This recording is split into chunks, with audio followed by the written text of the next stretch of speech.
Hi everyone. आज का जो हमारा बहुत ही इम्पोर्टेंट लैटिन मैक्सिम है उसका नाम है, थोड़ा डिफ़िकल्ट है, पढ़ती हूँ मैं।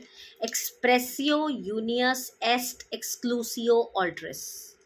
एक्सप्रेसियो यूनियस एस्ट एक्सक्लूसियो ऑल्टेरियस, ये पूरा लैटिन मैक्सिम का नाम है। इसका मतलब क्या है? इस लैटिन फ्रेज का मतलब है कि एक या एक से ज़्यादा चीज़ें किसी पर्टिकुलर क्लास की अगर एक्सप्रेस की गई हैं और उस उन्हीं का नाम लिखा गया है तो बाकी की सारी चीज़ें बेशक सेम क्लास की भी होंगी वो एक्सक्लूडेड होंगी। एक्सप्रेसियो यूनियस एस्ट एक्सक्लूसियो, एक्सक्लूसियो से आप अंदाज़ा लगा सकते हैं एक्सक्लूडेड। ऑल्ट्रस मतलब जितने भी ऑल्टरनेट्स हैं वो सब एक्सक्लूड कर दिए जाएंगे। ये स्टैच्यूट ये बताता है कि अगर कोई चीज़ का पर्टिकुलर नाम कहीं पर मेंशन्ड है तो बेशक उसके अलावा आप सारी चीज़ों को, चाहे वो सेम कैटेगरी के हों, आप एक्सक्लूड कर देंगे अनटिल एंड अनलेस उसमें एटसेट्रा ना लिखा हो।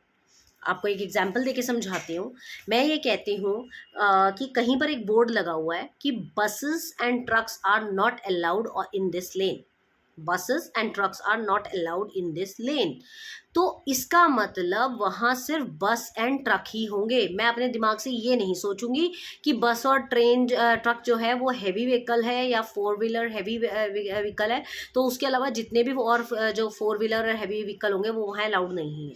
जब उन्होंने मेंशन किया है बस एंड ट्रक, तो बस एंड ट्रक ही एक्सक्लूडेड है। थर्ड थिंग को आप उसमें इंक्लूड नहीं करेंगे।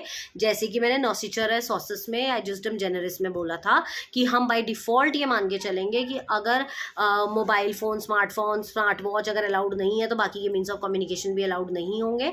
वो कॉन्सेप्ट यहाँ पर नहीं है, ये उससे उल्टा है।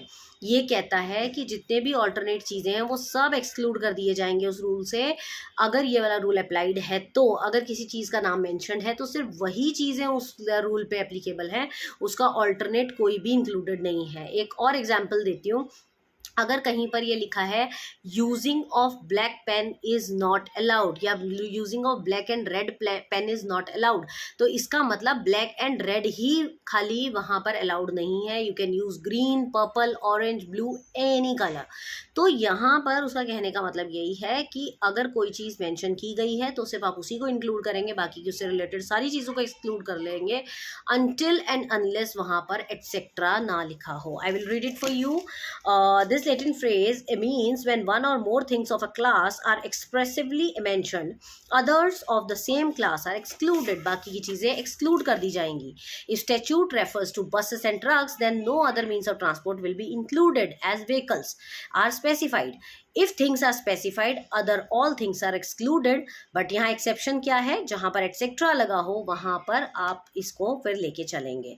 ठीक है, अगर mentioned है कि if mom is specified, father is not given rights। अगर जैसे कोई केस चल रहा है और उसमें लिखा हो कि मदर को ये राइट है तो हम ये पेरेंट नहीं समझेंगे, सिर्फ मदर बोला है तो मदर को ही राइट है। अगर फादर को भी देना हो तो पेरेंट ना लिखते वहाँ पर। तो इसीलिए वो अगर कह रहे हैं कि अगर सिर्फ फादर को ही ये राइट है तो मतलब सिर्फ फादर को ही राइट है। अगर मदर को राइट है सिर्फ मदर को ही राइट है।